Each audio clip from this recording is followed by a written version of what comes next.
अगर सरेंडर करना सही होता तो कुरान में लिखा होता कि जब यहूदी तुम्हारे ऊपर हमला करे तो तुम सरेंडर कर दो। ये बात मैं अपने पास से नहीं बोल रहा हूं, बल्कि ये बात हुतीज के नेता अब्दुल मलिक अल हौती ने तमाम अरबी देशों के नेताओं के लिए बोली है। ये कहते हैं कि जानवर भी दोस्त और दुश्मन में फर्क कर सकते हैं, इसलिए कुछ अरब नेताओं का अपने सबसे बड़े दुश्मनों को दोस्त समझना सरासर बेवकूफी है। बहुत पते की बात कही है इन्होंने। ये तमाम अरबी देशों के नेता दुश्मन को अपना दोस्त समझ बैठे हैं और ये दुश्मन इनका फायदा लगातार उठा रहा है।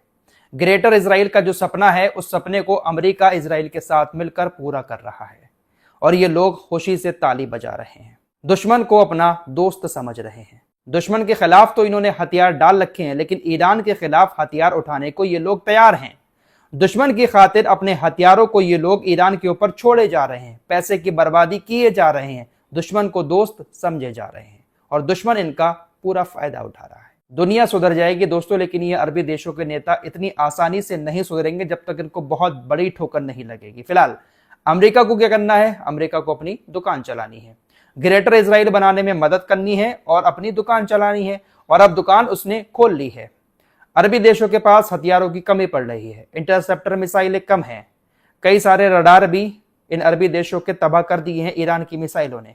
तो अब अमेरिका ने एहसान दिखाते हुए $16.5 अरब की इमरजेंसी हथियार बिक्री को मंजूरी दे दी है। अमेरिकी विदेश मंत्री ने कहा है कि हम अमेरिका के सारे कानूनों को एक साइड रखकर इमरजेंसी बिक्री की मंजूरी देते हैं, क्योंकि हमारे दोस्तों को इसकी जरूरत है।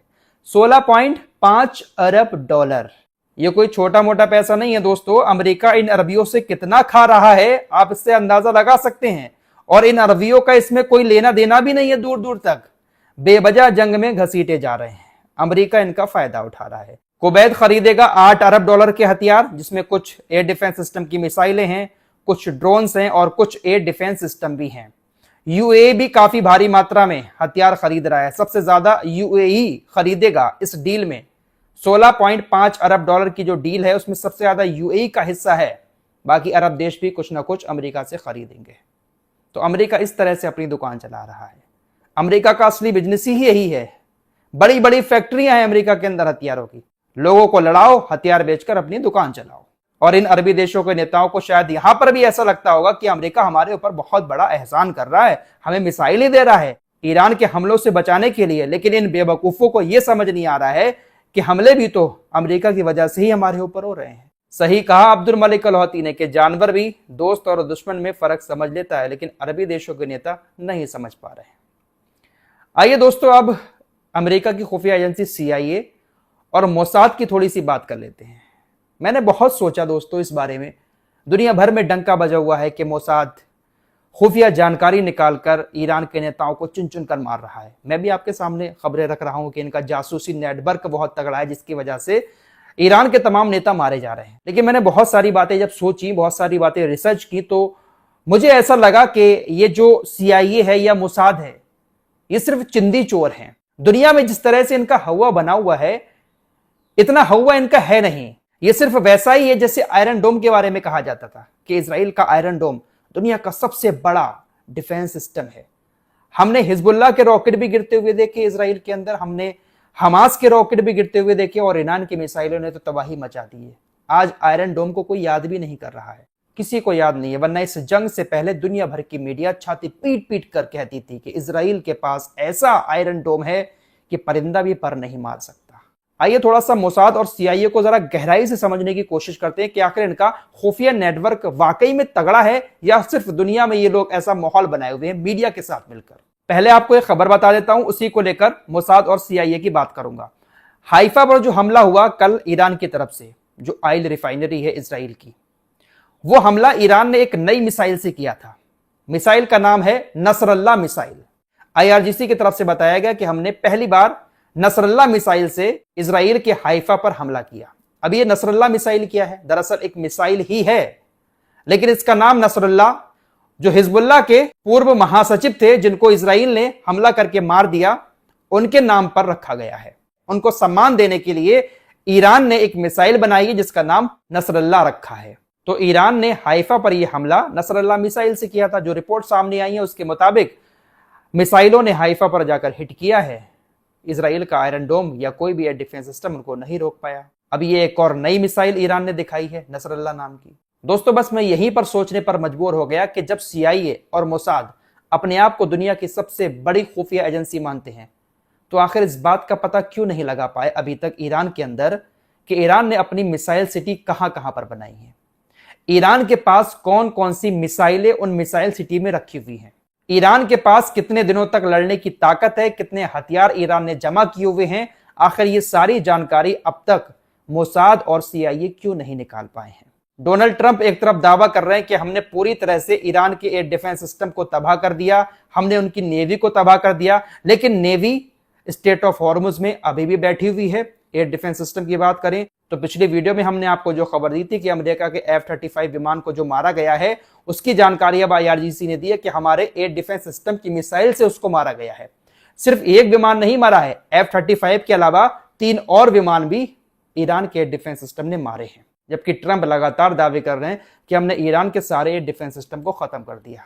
क्या CIA और मोसाद के पास ईरान की ताकत की कोई इंफॉर्मेशन है ही नहीं कि ईरान के पास कितनी ताकत है? नेताओं की जासूसी करके उनको मरवाना कोई बड़ी बात नहीं है दोस्तों, ये चिंदी चोर भी कर लेते हैं। मैं आप लोगों को पहले ही बता चुका हूं कि जासूस जो होते हैं वो ईरान के नेताओं के आसपास के लोग ही होते हैं। ईरान के सुप्रीम लीडर अली खामनेई की मौत हुई, उस वक्त वो अपने घर पर थे। अली लारीजानी की मौत हुई, वो अपनी बेटी के घर पर थे। जो भी नेता अब तक ईरान के मारे गए हैं वो किसी ना किसी के घर पर मौजूद थे या अपने हेडक्वार्टर में थे, वहीं पर हमला करके इसराइल ने उनको मार दिया। इस तरह की जासूसी करना कोई बहुत बड़ी बात नहीं है। हाँ, जासूसी तब मानी जाती जब ये लोग अंडरग्राउंड होते, छुपे हुए होते, किसी ने इनको कहीं पर नहीं देखा होता। लेकिन ये लोग तो पब्लिकली घूम रहे थे, कोई अंडरग्राउंड नहीं थे, छुपे हुए नहीं थे कि इनकी खुफिया जानकारी निकालकर मोसाद ने इनको मरवा दिया। सब अपने अपने घरों में थे, अपने रिश्तेदारों के घरों में थे, और इस तरह की इंफॉर्मेशन निकाल पाना कोई बड़ी बात नहीं होती। जेम्स बॉन्ड वाला काम तब होता जब ये अंडरग्राउंड होते, इनकी लोकेशन को निकालकर तब इनको मारा जाता। तो ये वेस्टर्न मीडिया ने सिर्फ एक हवा बनाया हुआ है कि CIA इतनी खतरनाक है, मोसाद इतनी खतरनाक है।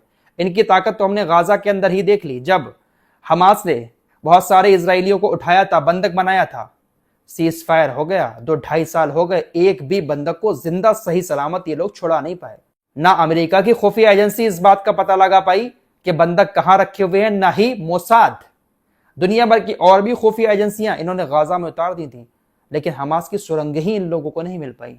तो किस बात का ये लोग डंका बजाते हैं? ये टॉपिक मैंने इसलिए छेड़ा है दोस्तों, क्योंकि यहाँ पर बहुत सारे लोग हमारे यहाँ पर मुजोरी करते हैं। उनके सामने अगर बात करो, अरे इसराइल ऐसा है, इसराइल वैसा है, अमेरिका की बात करो तो अमेरिका के सामने कौन टिक जाएगा?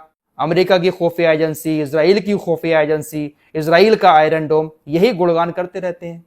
सोशल मीडिया पर आज भी कुछ नमूने बैठकर लगातार यही तारीफें कर रहे हैं कि इसराइल को कोई नहीं हरा सकता। फिलहाल अभी खबर आ रही है कि ईरान ने कई सारे ड्रोन इसराइल के यरूशलेम पर दागे हैं।